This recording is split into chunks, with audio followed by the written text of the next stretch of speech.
Magkakasanang rally ang Iglesia ni Cristo bilang pagsuporta sa pahayag ni Pangulong Bongbong Marcos laban sa impeachment ni Vice President Sara Duterte. Mas marami pa nilang pangangailangan ang mga Pilipino na dapat maunang asikasuhin. At nakatutok si Marisol Abduraman. Matapos ang magkasunod na impeachment complaints na inihain laban kay Vice President Sara Duterte sa Kamara, nagsalita ang pamunuan ng Iglesia ni Cristo. Sa opisyal na pahayag, sinabi ng INC na pabor sila sa sinabi ni Pangulong Bongbong Marcos na hindi siya sang-ayon sa impeachment na isinusulong laban sa Vice Presidente. Ang hangad daw ng INC ay para sa kapayapaan at kapakanan ng ating bansa.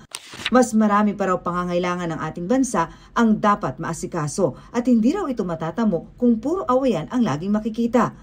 Ang pahayag ng INC, unang inanunsyo kagabi sa programang Saganang Mamamayan sa Net25.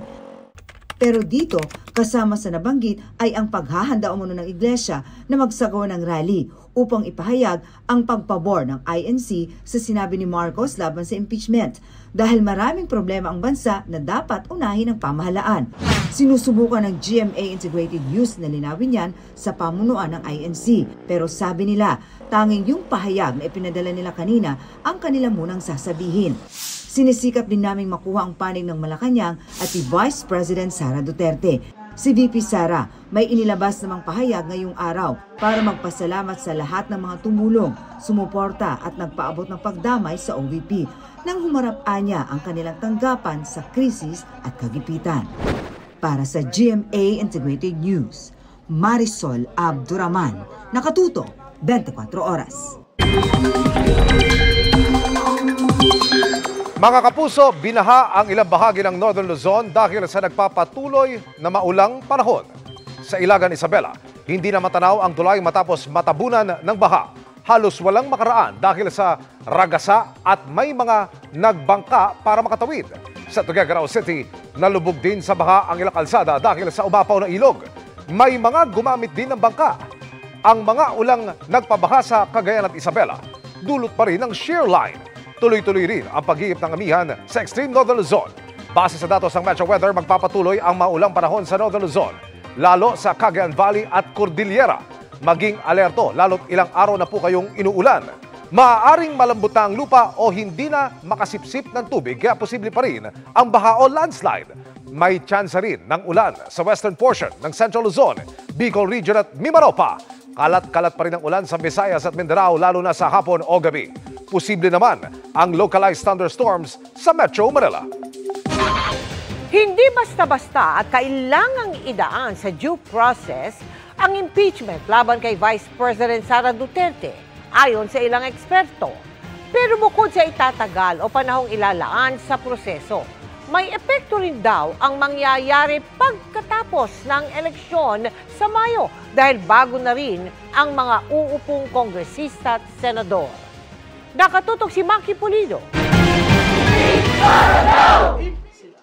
Sa paghain ngayon ng mga impeachment complaint laban kay Vice President Sara Duterte, ang tanong, may panahon pa ba ang Kongreso at Senado para tapusin ito? Hanggang December 20 na lang ang session at sa January 13, 2025 na ang balik nila. Pagkatapos ng halos isang buwan o sa February 8, adjourned na muli ang Kongreso at sa June 2 na ang resumption. Sa ganitong kalendaryo, isisiksik ang proseso ng impeachment.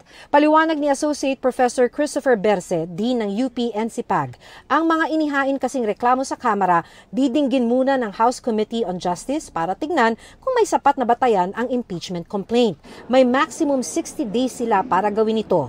Maaring hindi sagarin, pero dapat daw masunod ang due process. Pag nasa Committee on Justice na, hindi naman pwede na yung hearing ay kumaga i-railroad mo na lang. No? Kailangan marinig lahat ng panig siguro. Kailangan matingnan lahat ng ebidensya, diba? Para fair sa lahat. Sa impeachment noon ni dating Pangulong Joseph Estrada halimbawa, inabot muna ng isang buwan mula nang ma-file ang reklamo noong October 2000 bago siya na-impeach sa Kamara noong November ng taong ding yun. Nagsimula naman ang kanyang impeachment trial noong Disyembre na. Senado ang bubuo ng impeachment court, Senate President ang uupong presiding officer at ang 11 senador ang prosecutor. Sila ang boboto ng guilty or not guilty. sa mga nakaraang mga impeachment din, di ba? The usual na rules of the court ay sinusunod nila sa impeachment proceeding. Maaari raw bumilis ang paglilitis kung mapatunayang guilty na sa isang ground pa lang ng impeachment complaint tulad sa impeachment trial noon ni Chief Justice Renato Corona noong 2012. Pero umabot pa rin ng 44 na araw ang impeachment trial na yan. Kailangan lang talaga ng administration ay ma-prove ang isang ground. Pwedeng mabilis in that sense as long as mabigyan ng opportunity si VP na i-challenge yung mga evidence against her. Pwedeng madaliin pero sana raw hindi malabag ang tamang proseso. Pag nadungisan yung proseso na yun, hindi rin yun maganda kahit sa paningin ng mga taong bayan. Pero may komplikasyon. Magbabago kasi ang komposisyon ng Kongreso pagkatapos ng eleksyon 2025 sa Mayo. Ang mga bagong halal na kongresista at senador uupo na sa June 30. Hindi raw malinaw sa impeachment guidelines ang hakbang sakaling matapos ang impeachment kung mangyari yan. Pero tingin ni UP Law Professor Dan Gatmaytan, pwedeng hingin ni VP Sara na ulitin ang proseso. Kunyari, yung sa Senate, di ba, kung nagpalit yung membership, nagpalit na yung judge mo, pwede nilang i-argue na kailangan mag-start over. Mahalaga raw ang impeachment process dahil ito ang paraang nakasaad sa saligang batas para mapanagot ang mga matataas na opisyal ng bansang nagkasala. Pero sana rin daw hindi ito masyadong magtagal dahil malilihis ang atensyon ng gobyerno sa mas mahahalagang isyu na malapit sa bituka ng taong bayan.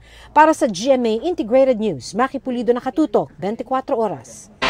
Halos 90 billion pesos na halaga ng benepisyo sa PhilHealth ang hindi napakinabangan ng mga Pilipino noong nakaraang taon batay sa audit report ng Commission on Audit.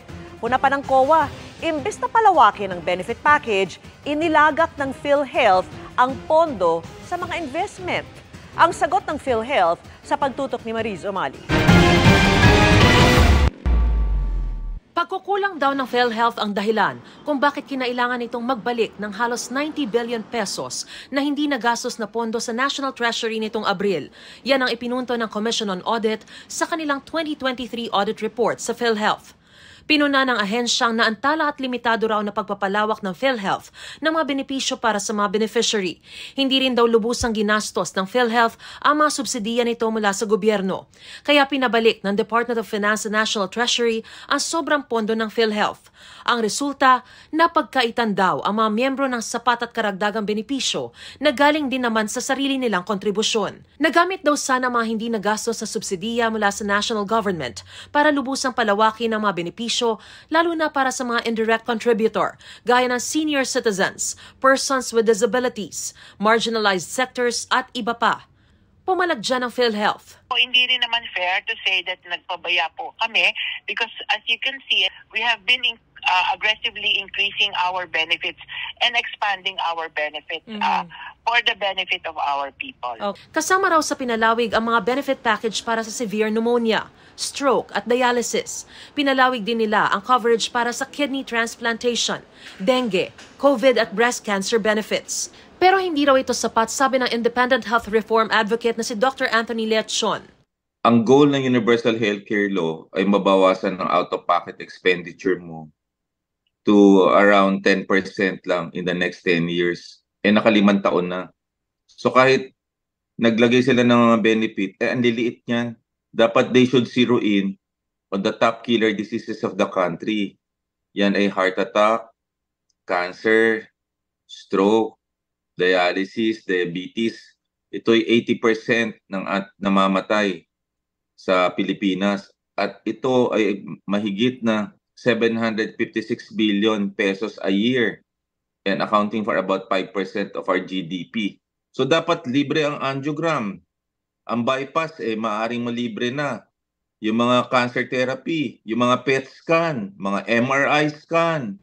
Isa pang puna ng COA, hindi raw naging prioridad ng PhilHealth ang pagpapalawak ng benefit programs dahil karamihan ng pondo ay inilagay sa investments. Taliwas daw ito sa Universal Healthcare Act. Sabi ng PhilHealth, technically po, the PhilHealth is allowed to invest. At nasa batas din naman po yan.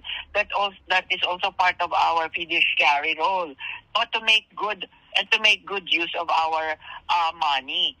Pero again, we have also been continuously doing our reforms para po ma-achieve yung pong mandates ng universal healthcare. Sa kabila naman daw ng pagtaas ng premium contributions sa PhilHealth mula 2019, bumaba na bayarang benefit claims sa 118.9 billion pesos nitong 2023 mula sa 130.56 billion pesos noong 2022. Tugon ng PhilHealth, naglunsad na ito ng mga bago o enhanced benefit package sa unang quarter ng 2024. Maglulunsad daw ito ng iba pang benepisyo sa huling bahagi ng 2024 at sa susunod na taon. Para sa GMA Integrated News, Mariz Umali Naktutok, 24 oras. Nagwala at nagpunit ng mga papeles sa paliparan ang isa umanong Chinese Pogo boss para umano mapigilan ang pagpapadeport sa kanya kasama ng iba pang banyagang nagtrabaho rin sa Pogo. Nakatutok si John Consulta. Exclusive. 7 tao ang nagtulong-tulong para lang makontrol ang Chinese national na ito nakasama sa mga banyagang Pogo worker na ide-deport ngayong araw. Para makontrol ang lalaki, pinosasan siya at kinailangan pang pagtulong-tulungang padapain ng mga taga-immigration at BI Fugitive Search Unit. Pero patuloy itong nagpupumiglas. Ang Chinese national nagwala umano habang nasa immigration area na ng NAIA ilang oras bago ang kanyang flight pabalik ng China. At para raw mapigilan ang kanyang deportation, ang lalaki pinagpupunit pa ang kanyang travel papers. Ayon sa impormasyon mula sa aming source, isa umunong Pogo boss ang nagwalang Chinese national. Tell him he has no choice. He needs to go today. Sa huli, napahupa din ang dayuhan at tuluyang napadeport pabalik ng China. Pasado alas 4 ng hapon nang lumapag sa China ang eroplanong sakay ang mga pinadeport na Chinese Pogo workers. Para sa GMA Integrated News, John Consulta, Nakatutok, 24 oras.